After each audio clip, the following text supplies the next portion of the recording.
if we could have a moment between event and reaction, if our mindfulness can give us like a moment in between event and reaction, and we can just, um, have those micro moments of being less reactive and more intentional in our reactions. I think what a huge blessing. And if I can be more present with you in our conversation instead of ruminating about what I want to say and what I want to interject on the conversation.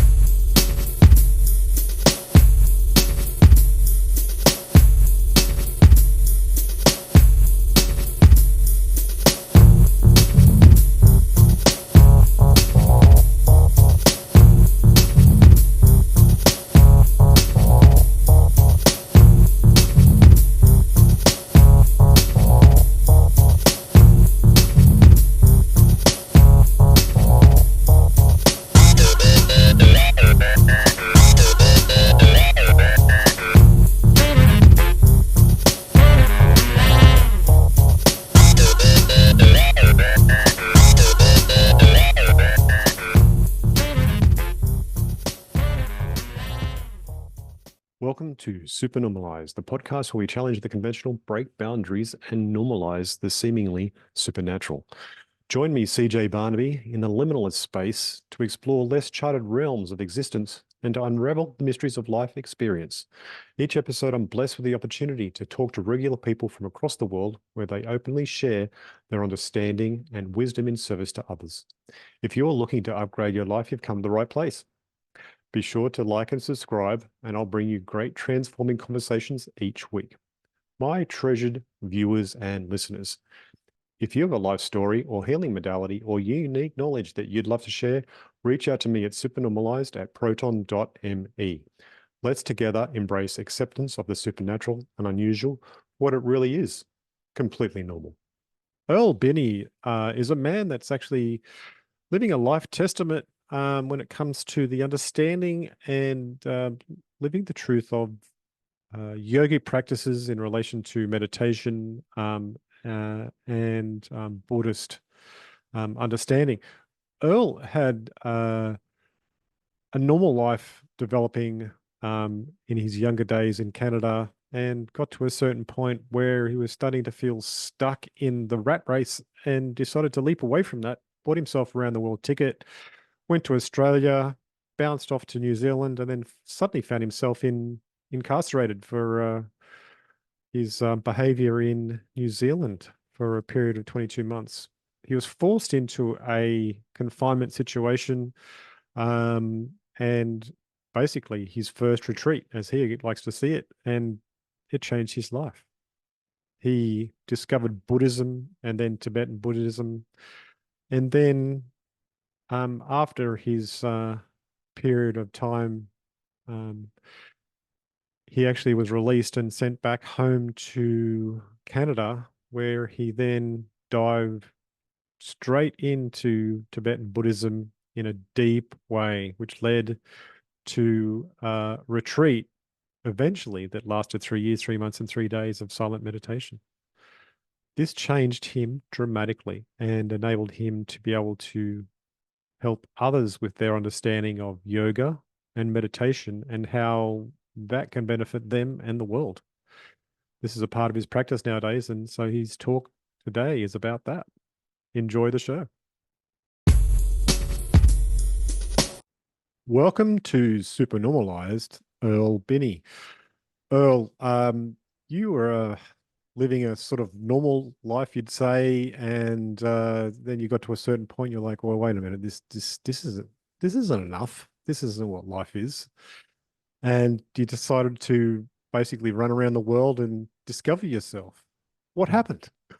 Yeah, I mean that's getting straight to the point. CJ, I appreciate being here and the question. And I don't know, it just felt like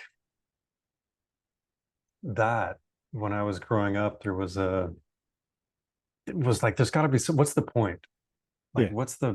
that question kind of rang in my head a lot. Like, what's the point of life? What's it all Mm, about? mm, A disillusionment with how I saw people living it. or that didn't seem like it was going to be satisfying for me.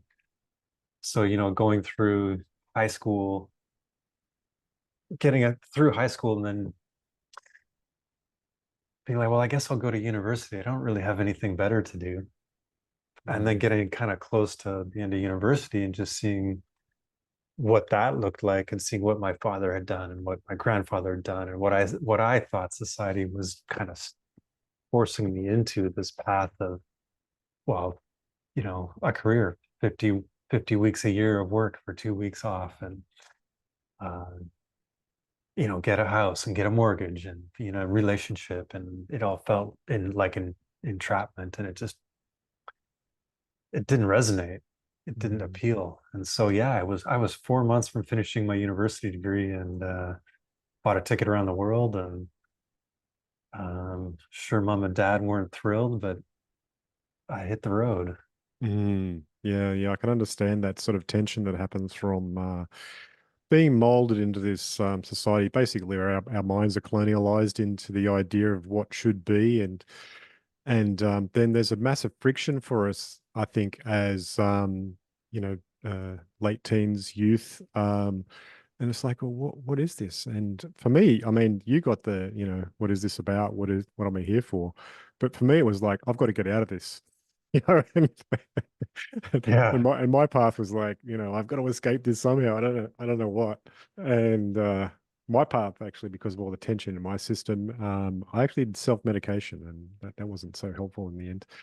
But I did learn things, and it did actually help me to escape in certain ways. So you went decided to go on a round the world trip. Where did you go first? I actually went to Australia first. Oh, That really? was Okay. that was that was step one. And I was really on this kind of, felt to me like a search for freedom, in the sense of, I felt like the world didn't have meaning. Mm. And that's why everyone was trying to give meaning to the world, Okay. give meaning to life. And what was really important to me was my time. Like, I had, even at 18, I just had the sense of, it's the only thing I can't replace. Other things come and go, but my time is finite, and that clock is Mm. ticking. Yes. And so it just felt like my world was about having fun. And that just seemed like the most logical answer to me at that age. And so, yeah, I ended up in Australia, headed straight for Byron Bay, and hung out there for a little bit, and did the Byron Bay thing. Yeah. Right, right. We probably crossed And paths. I mean, I was living around there at that time, so uh-huh. yeah. Yeah. And it was also very, what actually happened was, I was selling drugs to fund my travels. Yeah. Not having big aspirations, but I remember going up to outside of Brisbane, and I was picking apples.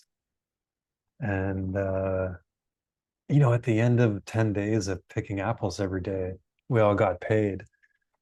And I made more in the next hour selling acid than I did in 10 days of hard labor. And it's like, this isn't worth it. It's just not worth my time, not Mm. spending my life picking apples. Yeah. And I split. Yeah. I can understand that. I mean, I've had times when I'm sitting there doing something, I'm like, do I want to have this as a part of my life review? You know what I mean? It's Right. like the impact of that is like, oh, I don't know if I want to remember doing this garbage forever. So, yeah. Yeah, I mean, I think there was a certain naivety to it at that time, but I didn't see the value in it. Mm. Mm. So you, And so I split. I ended up, went from there. I went to New Zealand, Mhm. and it was wild. I was at a festival in Sydney, and I was, sitting on the grass and counting some money at the end of a festival. And this guy came up, and he's like, "What were you selling?" And I was like, "Oh, I was selling acid." And he's like, A, you should be more careful. And B, where are you going next? I was like, "I'm going to New Zealand." He's like, "You should be more careful there." And and I wasn't, and ended Oh up getting no. arrested. And that was and then that was super wild, that like day one of being in jail and just kind of reflecting on how that search for freedom uh, had led me to where I was. Yeah, right. So you were incarcerated for a period of time, and it gave you a chance for self-reflection.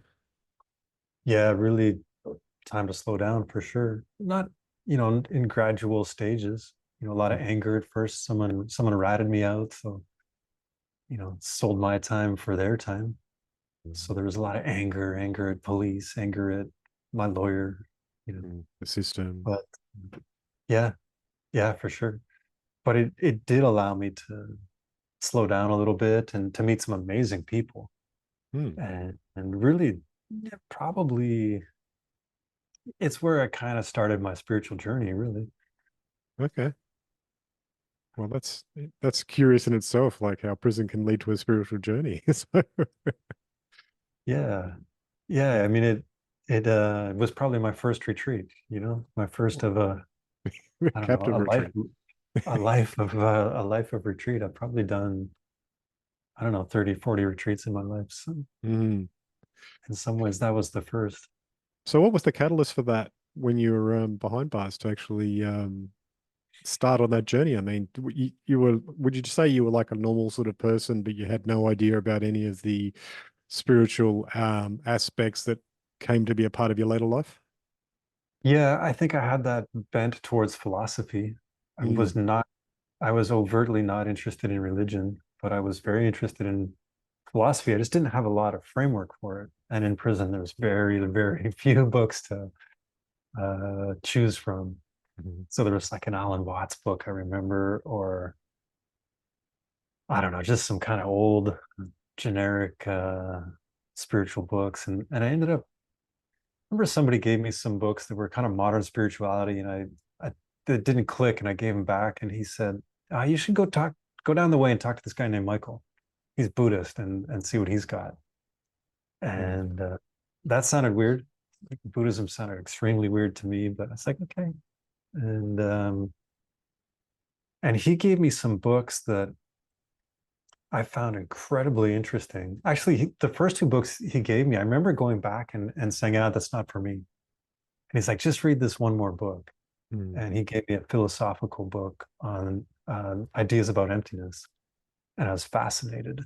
And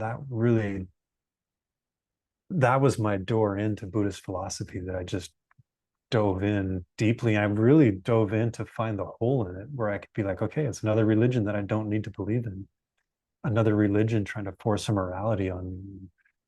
And instead of falling apart, it just fell together more and more.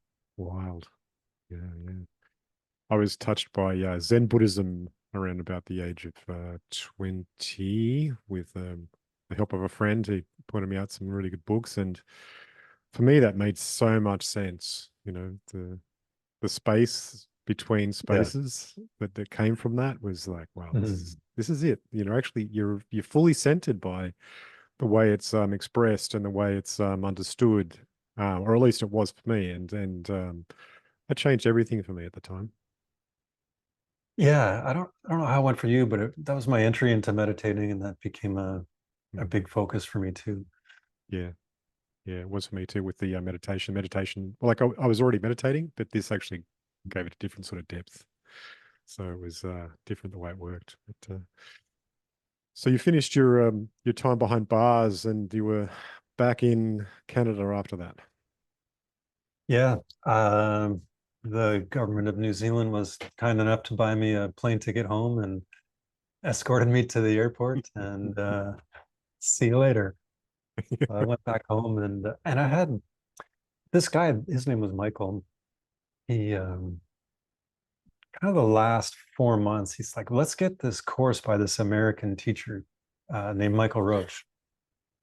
And Michael Roach had designed this curriculum that reflected the traditional Geshe studies of a Tibetan Buddhist Yeah. monastic system.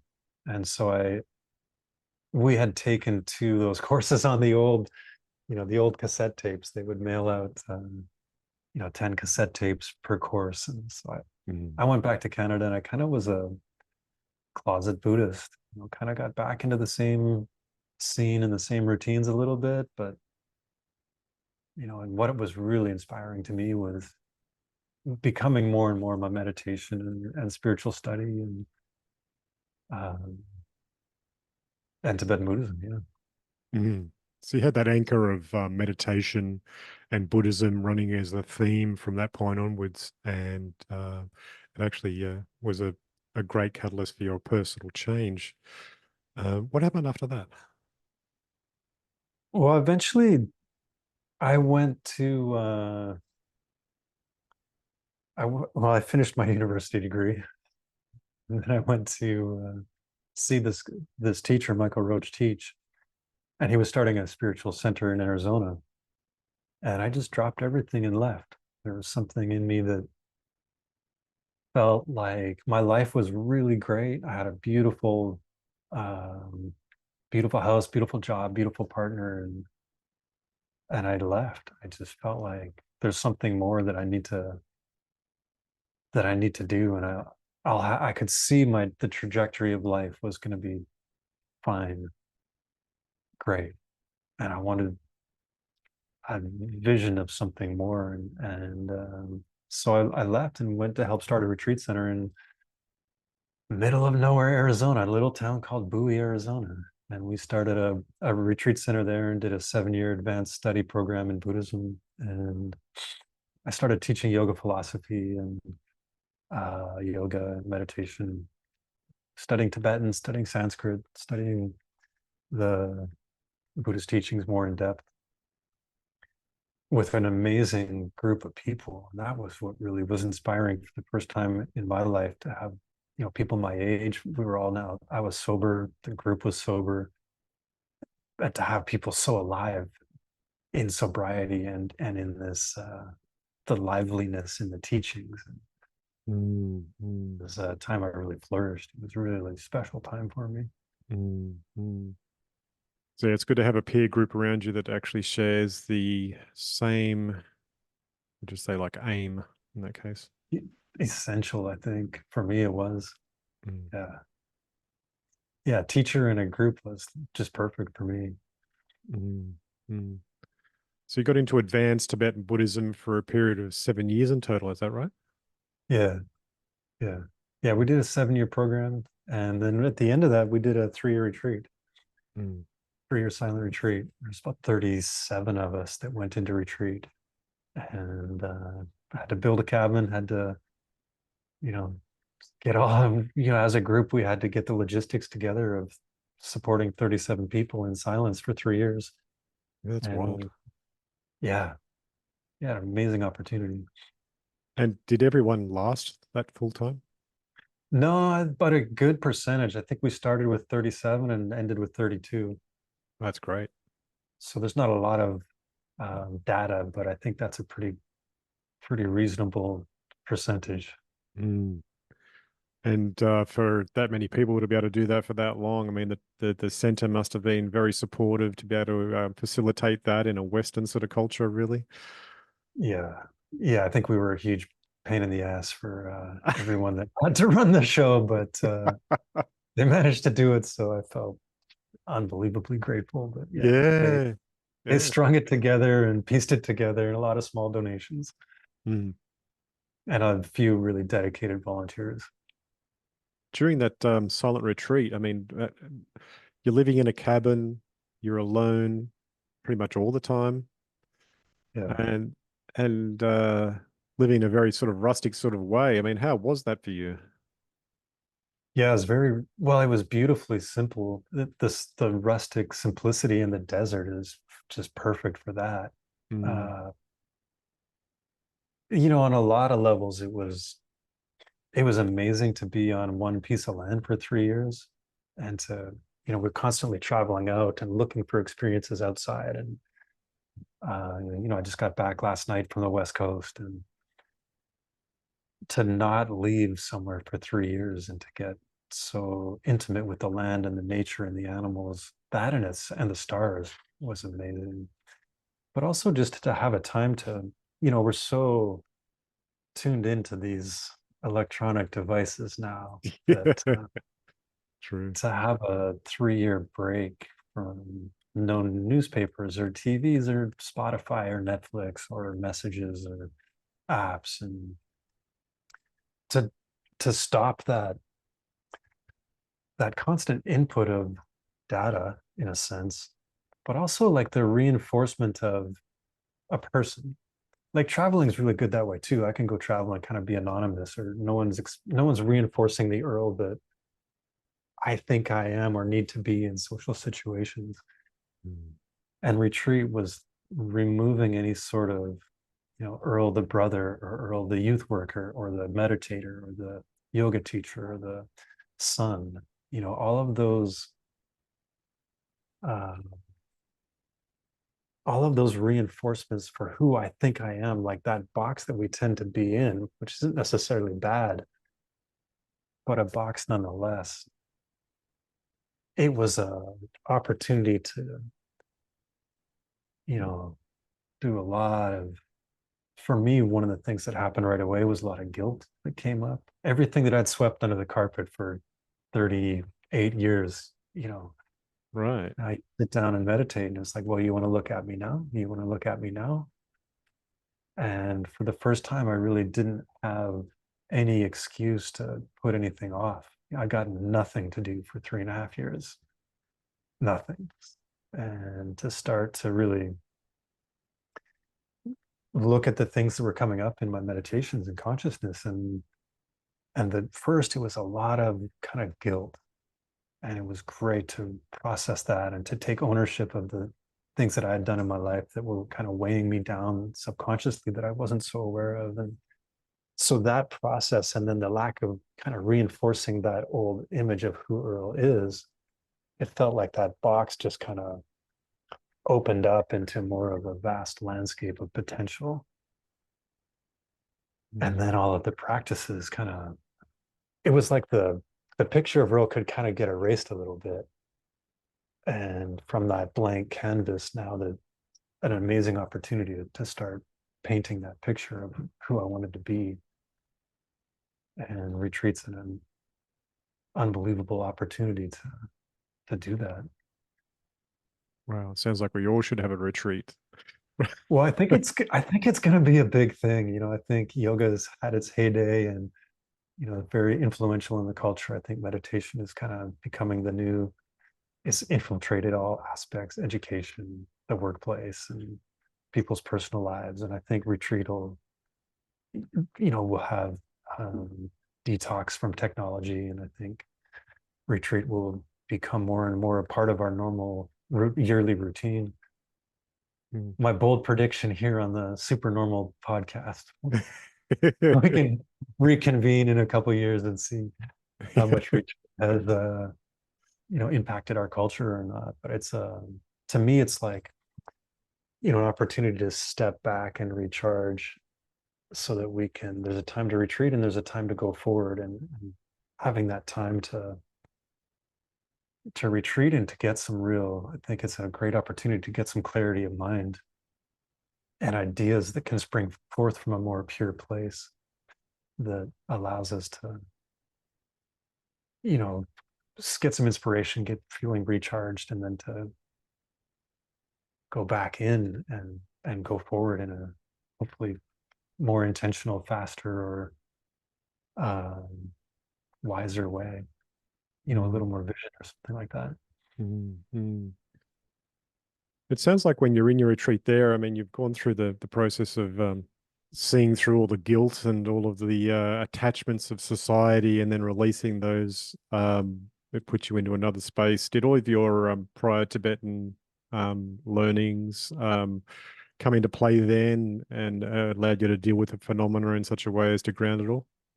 Yeah, for sure. That was the eyes that I see the world through are now, through the teachings of yoga and Buddhist philosophy, and Mm. and a lot of the practices, uh, purification practices, allowed me to kind of deal with the seen and unseen, um, like the guilt or the anger or the negative emotions in general. And it also allowed me to paint the picture. A lot of the meditations on compassion or loving kindness and or visioning, who I can become, they were all deeply rooted in yoga and meditation. Mm. And then there's I feel like the yogic practices themselves, the physical practices of yoga were very important. And then there's certain internal cleansing practices in the yoga tradition I did, and all of that. And just eating healthy for 3 years. Oh my God, what a fantastic blessing, like to Mm. have unhealthy food. There's enough really tangible steps that you have to take to really end up with a plate of cookies that didn't happen very often. And so, to get proper sleep and to get proper, what the more I look into it, like the components of health, of sleep, proper eating, proper exercise, getting some sunlight, to have those foundations were, it just set the great foundation for what was to come. Mm. Mm. Mm. How did the retreat change your perspective on personal growth and spirituality? What part of that process of allowing me to become somebody different, that was a huge part. That much time practicing meditation, and the mind gets more clear. Absolutely, the body felt very. It was the healthiest I've ever been. It was the happiest I've ever been. Uh,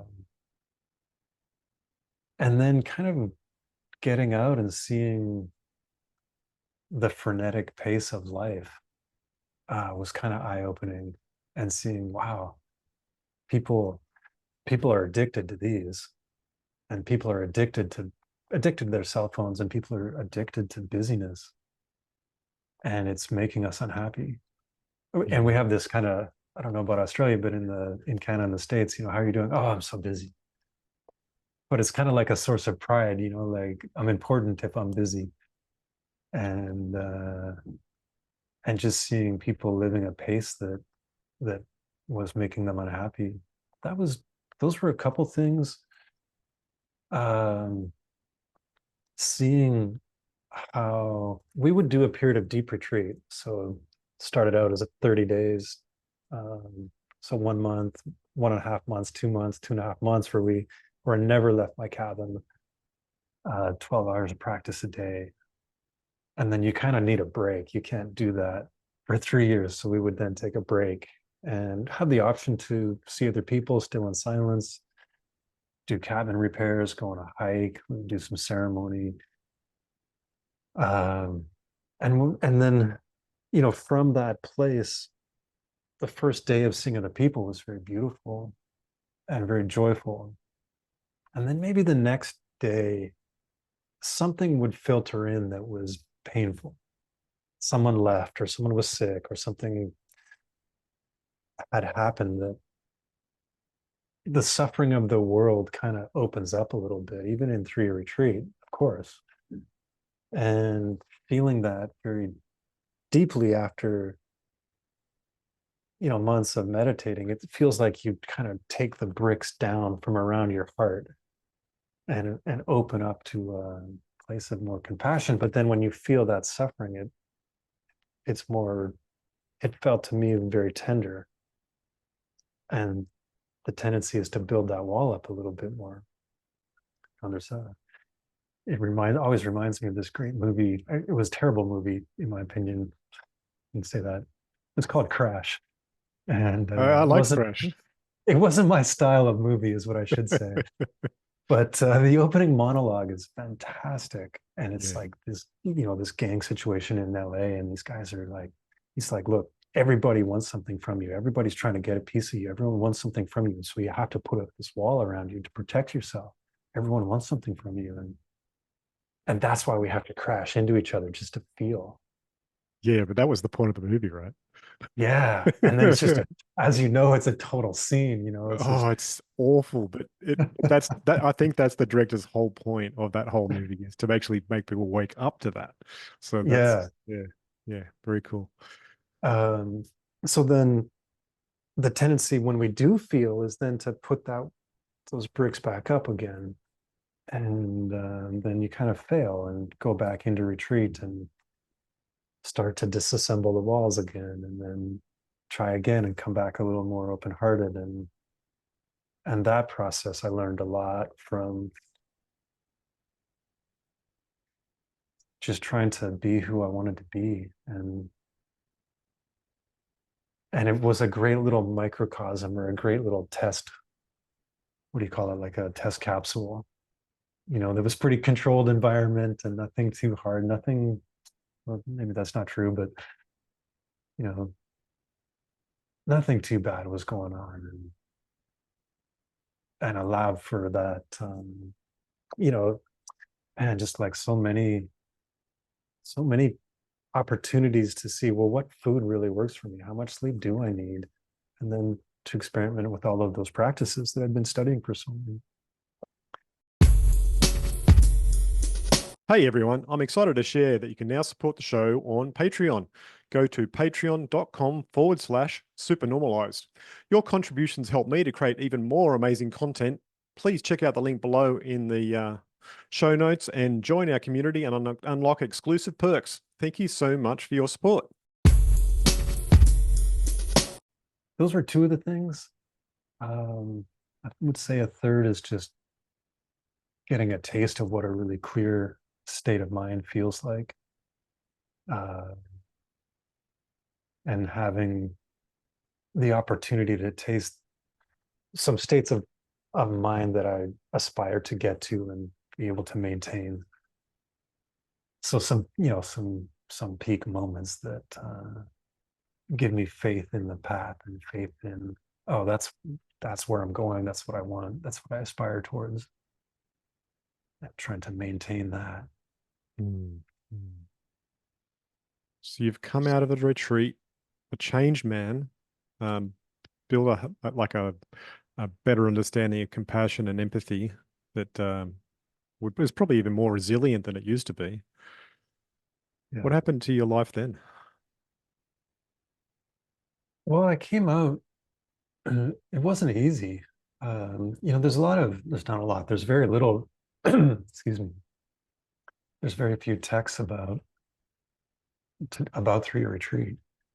There's some written about how to get into retreat or what to do during retreat. Almost nothing written about how to come out of retreat. And I think people struggled a little more than we were all expecting, like how to reintegrate in the world. And some Sounds of like it's you've got just, a book to write there. yeah, well, we did write a lot as a group. Okay. Um, and I do teach it a little bit because I do have a community of people that are doing retreat. But even just cognitively of coming out and dealing with, if you and I were in a conversation at a restaurant, but there's music going on in the background and there's another table of people talking, and the capacity to deal with that, it turns out is a skill that we can lose. And wanting to be kind of single pointed on all of those different things, because I've been training my mind so much on being single pointed on an object, and then just kind of being a little dysfunctional out in the world. And uh How do you mean by the dysfunctional? Can you explain that?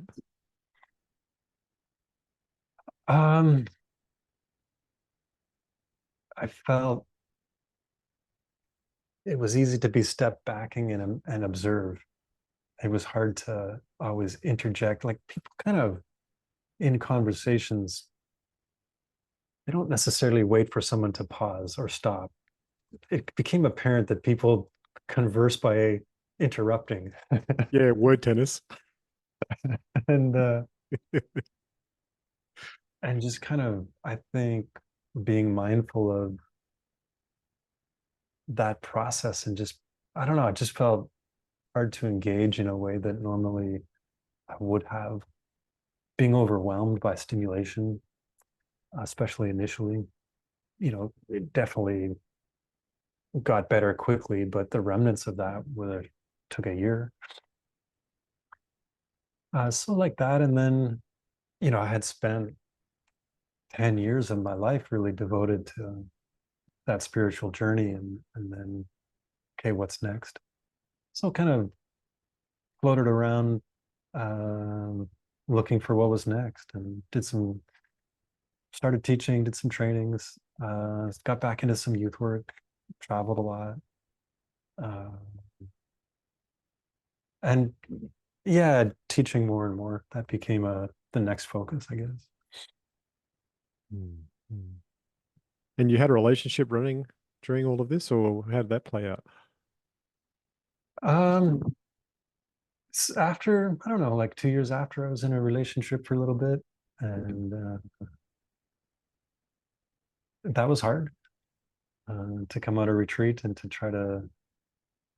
It felt, yeah, it was challenging. It was beautiful and challenging, and that was a couple of years, and um, ended up back in Canada and teaching a little bit more. COVID, that weird thing happened, and I ended up in New York, where I'm involved in another, in the same bigger community, and teaching for a place called the Yoga Studies Institute, and now in a amazing, fantastic relationship. Happy to report. Nice. Yeah. What about your relationship with yourself? You find yourself in a completely centered place now? Oh, it's interesting because I think change is so gradual that when we're in the middle of the hurricane, it's hard. There's times when I remember in three retreat, we would, uh, Michael Roach would come in once a year, and I'd get, some time to sit with my teacher, and I'd be like, God, nothing's working, nothing, it's not working. So he Uh, caused you to reflect upon yourself and see that you thought you had it together. He's like, I got nothing together by comparison to this guy. well, no, he was like, keep going, keep going, don't give up, keep going. Okay. And there was times when, I think at the end we were doing 2.5 months of the deep retreat, we called it, where it was really 12 hours a day of meditating and practice, and just feeling like, oh, I'm not getting anywhere. But then at the end of that deep retreat and the break, being like, oh, I was in a pretty deep place there. And it's harder to recognize also over, 25 years now of that journey of what was I like 25 years ago.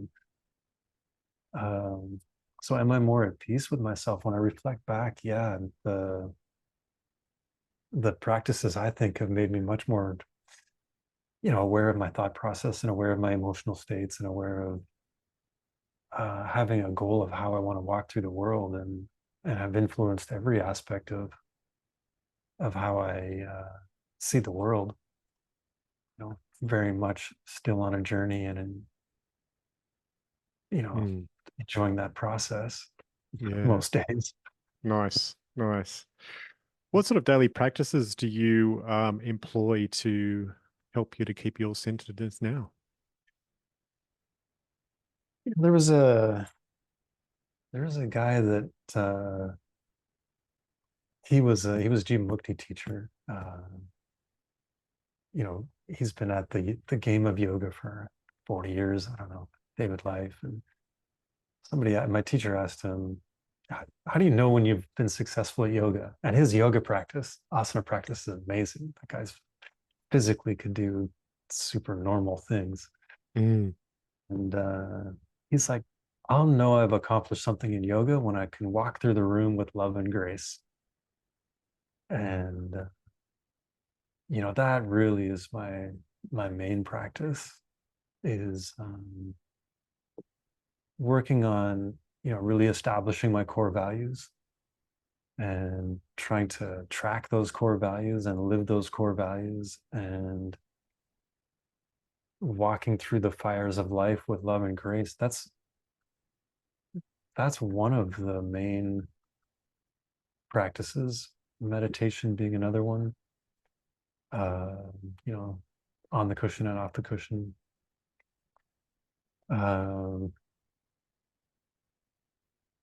I think teaching is a big part now of what I do. That leads me to a lot of my study, and I definitely keep up with my studies and try to deepen what I've.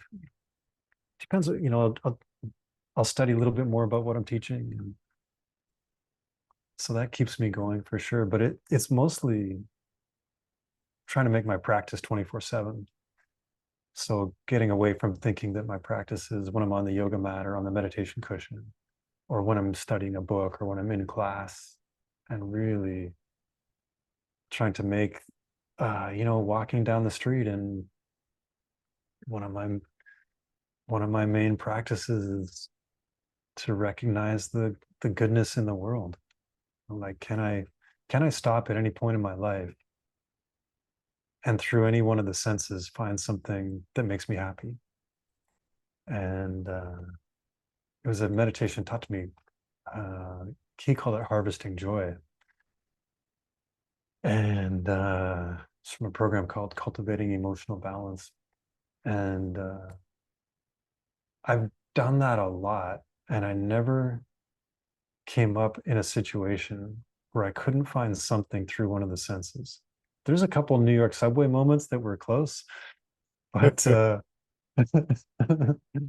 know, there's always, if I stop, is there something I can hear, smell, see, touch that just is pleasurable, that makes me happy? And then the game becomes about recognizing the happiness that is pervasive instead of constantly living my life thinking I have to create it.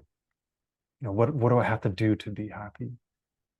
You know, and then so that's a big part of it. One of my other favorite daily practices is in Tibetan, it's called Pemba Gitop. Penba is like if you're to pull back a bow and arrow and let go of the arrow, you're projecting the arrow. It's Pemba.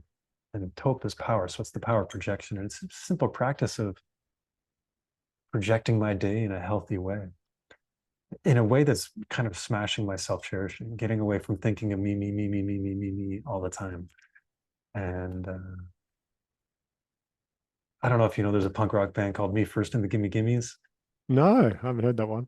I'll have And to look you it know, up. that's kind of like been the theme song of my life for too long. And so this practice is like, yeah, me first and the gimme gimmes. It's like, can I start my day by thinking of 3 small things I can do for someone else? And then I write those in my journal, and or I'll forget and I won't do it. And then that's just been like little practices like that, harvesting joy, projecting my day in a way that I'm trying to think of others instead of myself so much, and letting that fill my life with meaning and joy. So my life has gone from a lot of study and esoteric practices and inner body practices, and to simplification of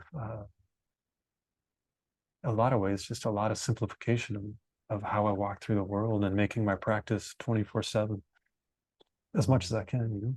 Mm, mm. Based on your experience as an educator at the Diamond Mountain University, what do you find most challenging when teaching new students about these concepts? Wow, what a great question. Um, Diamond Mountain in particular was a very inspired place. It wasn't an easy place to be, so people that were there wanted to be there. So, but one of the things I think is a lack of faith that we can achieve the goals we set out to do. Like, there's a aspect of kind of playing the game, but can I really eliminate every negative thought and every negative emotion? Like, if we take Buddhism, for instance, or any sort of Indic philosophy, with the goal of um, getting beyond any sort of negative state of mind, that's a very lofty goal, right? Can we get rid of all of our anger, jealousy, pride? ignorance, anger? Can we get to a state of mind that's free of any sort of negative thought and negative emotion?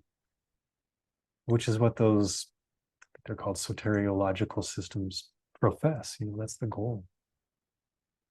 So it's easy to play the game and to enjoy being in community and go to classes and enjoy my meditation and yoga sometimes, and especially when they're done. And but I don't really believe I can do that. Maybe somebody else can. So I would say that's one thing. I think the other thing is, I know a lot of people that really enjoy the philosophy, but always trying to, how do we make this practical? How do we make this relevant? How do we implement it in our life? The ideas we're supposed to change our heart, change our mind. And if our spiritual practice isn't doing that, either the practice is wrong or we're not doing it right. We should be seeing change.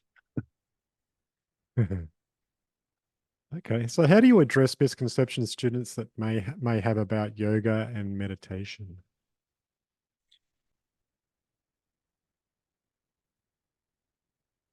I think that yoga is a good example. I think that we have a culture of yoga that as a very physical practice, which is great.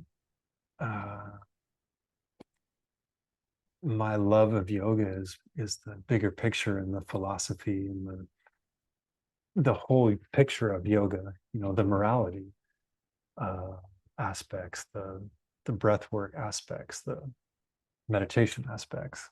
The yoga on the mat is a beautiful small part of it, but so a lot of what I think we need in the West is a broader contextualization of what yoga is.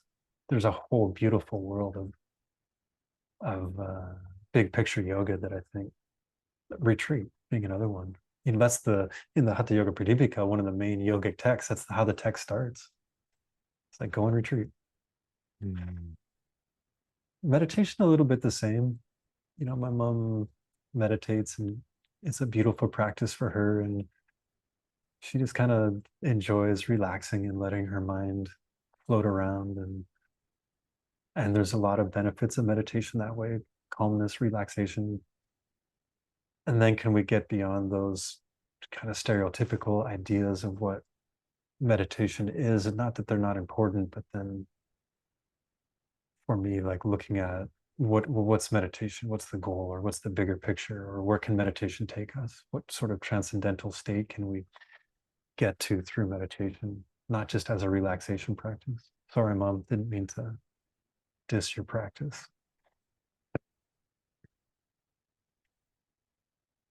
Do you ever have challenges with students that may be skeptical of these teachings, and how do you find ways to help them to engage? I think everyone's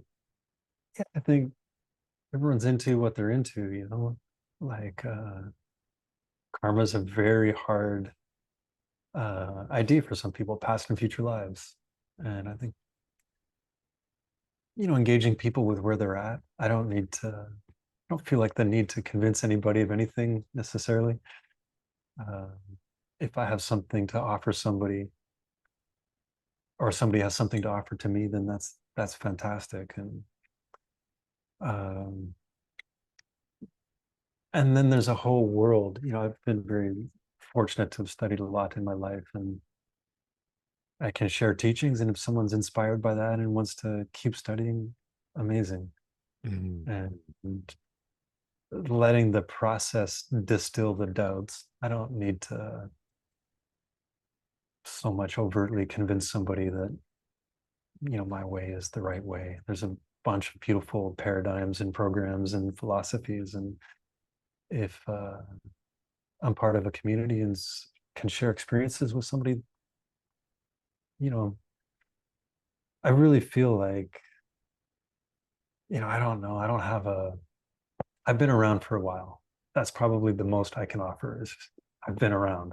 I've seen a lot of people on their spiritual journey, and I've been through a lot of the common problems and doubt. And if I can share some experiences that help someone, great. If I can share some of the teachings, a text or a poem or a insight, then great. And if that brings someone deeper into their path, then amazing.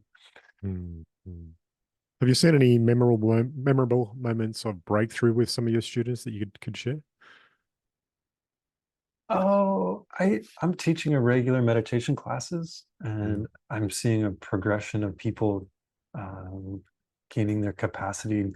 In the paradigm of Tibetan Buddhism, there's a teachings of a guy named Kamala Shila that outlines, wasn't him first, but he kind of really formally outlines 9 stages of meditation that everyone goes through.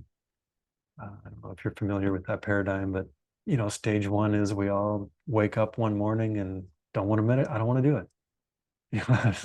I want to meditate today. So stage one is, how do we establish a practice?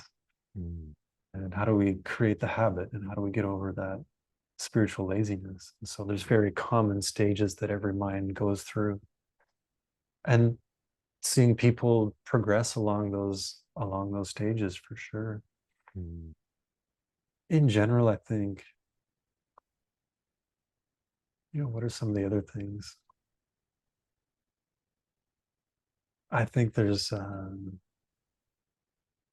I think it's a gradual progression of fulfillment. mm. Peak experiences like that, I wouldn't think those are rare. I think those are beautiful when people have those. And I wouldn't want to take credit for anyone's profound peak experiences, but like that, I just think the results come for most people in a step-by-step gradual way. I think there's some people that have experiences through whatever reason, through their if karma is a concept someone believes in, you could say karma, from their past lives, or through psychedelics, or through whatever that thing is that creates that insight, a spontaneous insight, a spontaneous awakening.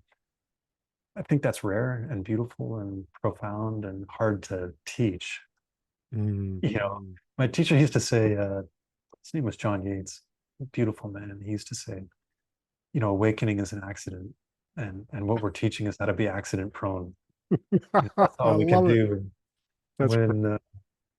When someone slips on the floor, that's kind of up to them, but we can throw water on the floor and throw some soap and make it accident prone. So I think for most people, though, it's a much more progressive, gradual thing. And then it's that thing of, can we look back in 5 years and be like, oh yeah, I am definitely more in control of my mind. I don't lose it on people like I used to, or I have more control of my jealousy, or I have more control of my anger. I notice the beauty of the world more. Even if it's 10 times a day, I've stopped 10 times today and noticed something cool and beautiful. You know, that's 70 times a week. That's amazing. Yeah, the world needs more of that for sure. Uh, Mm. How can someone cultivate patience and compassion for themselves during their meditation journeys? I think meditation is the tool to do that. Um, to be more aware of our thought processes in the mind. Um, it's a funny mix of, a culture of being like wanting fast results. And I don't think the spiritual world is like that often. I think there can be a very immediate hit and, some very steep insights or excitement. And it Mm. seems to be common to have a plateau. Yeah. And we don't like that. It's like, God, I want to have those moments. Or so I think, there is a degree of patience needed. That, hopefully we can be around some other people in the community that have been around for a while, or teachers, but I think the meditation should hopefully allows us to be aware of the thoughts and the thought cycles, and impatience is another thought. Mm, mm, Let it come, let it be, let it go. It's welcome, but I see it. you know mm. it's another thing that we can all expect to have come up. Mm, mm. So part of the off the mat practices, how do you see the relevance of mindfulness in today's fast-paced world? I think we've hit on a couple. I think that awareness of there's a if we could have a moment between event and reaction, if our mindfulness can give us like a moment in between event and reaction, and we can just um, have those micro moments of being less reactive and more intentional in our reactions. I think what a huge blessing. And if I can be more present with you in our conversation instead of ruminating about what I want to say and what I want to interject on the conversation. I just went for a walk with somebody that her parents had died not that long ago. And I asked her about it. I expressed my condolences. I said, sorry. And she started talking about it, and asked her a few questions. And she started talking about how her mom had come to visit her for the month after her death. It was her dad. Fascinating conversation. And a couple of days later, she wrote me and she said, dozens of people have given condolences about my parents, but no one's really listened. That was the first time I felt seen and heard. And she kind of, it was like this emotional breakthrough for her. It was just little simple things like that of just being present with somebody in a conversation that I think mindfulness allows us to have that little space. And I've found that to be huge in my life. Um, I think retreat is going to be another. I think retreat is another one. And I think meditation leads to a state of love, and certainly the world could use a little more of that. Definitely, definitely. I think we all need to find this centeredness in the daily world, amongst all of the attachments trying to pull our attention away from where we really are. Yeah, Mm. I love the name of the podcast is really so much of what kind of where I feel I'm at in my practice, like super normal. Like, can we have just like a super? Can I just be like on the outside normal in my life, walking through it, and on the inside be like doing super things, with my Mm, mind, my time, and with my attention in a lot of just very practical, normal ways. Um, Being present with somebody. Like, what if we could make that a value that we really cherished? Um, and that mindfulness allowed us to reach out to somebody with some love and compassion when they needed it. And we weren't so caught up in our own story that at that moment we were available for it.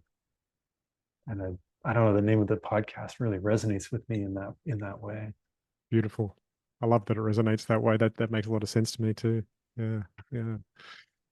Well, we're coming towards the end of the podcast. How would you like to engage with the audience and the listeners? Oh, sorry, can you say it again? We're coming towards the end of the podcast. How would you like the audience to engage with you? How can they find you? Yeah. I do have an Instagram site. Yeah. Uh the handle that I wanted was my name is Earl, but some TV show managed to grab That's that a before. TV show. So I I used to like that haven't show. quite been able to buy my name back off them yet, but I should set up a GoFundMe to get my Instagram handle from it. But so I made it my Namo. Namo is Sanskrit for name, so my Mhm. Namo is Earl. Kind of cheesy, but there it is.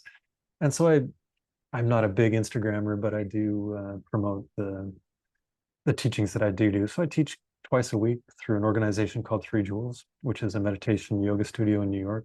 Beautiful programming, great community, great yoga teachers and meditation teachers, and a very full program of meditation yoga, donation based. And So I teach as part of their organization twice a week. And then my main job is the Yoga Studies Institute, and we have some online live programs, retreats. There's some pre-recorded content, and then I teach weekly meditation program there too. And both the meditations I teach are really focused on developing single point of concentration. Can we get better at this thing called meditation? So that's the main things I'm doing right now. And if people want to reach out and see what it's all about, that'd be awesome.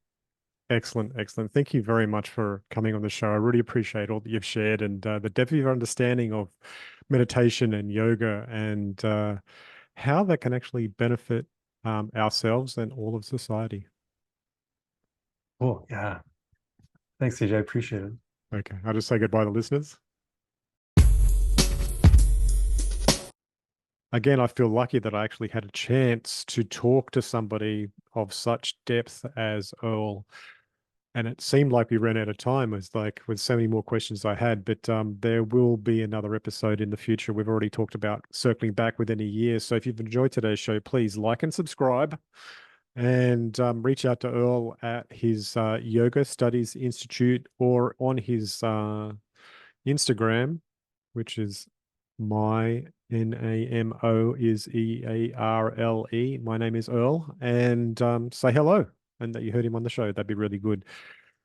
Now, if you've also liked today's show and you could also, and you think somebody else could enjoy this show as well, please share it to them. And if you're on a podcast app and you're a really, really lovely person, I know you all are, please give me 5 stars and write something super nice about me and the episodes that you're listening to. That'd be really, really, really, really nice and cool. So thank you very much for listening. Until next episode, it's bye for now.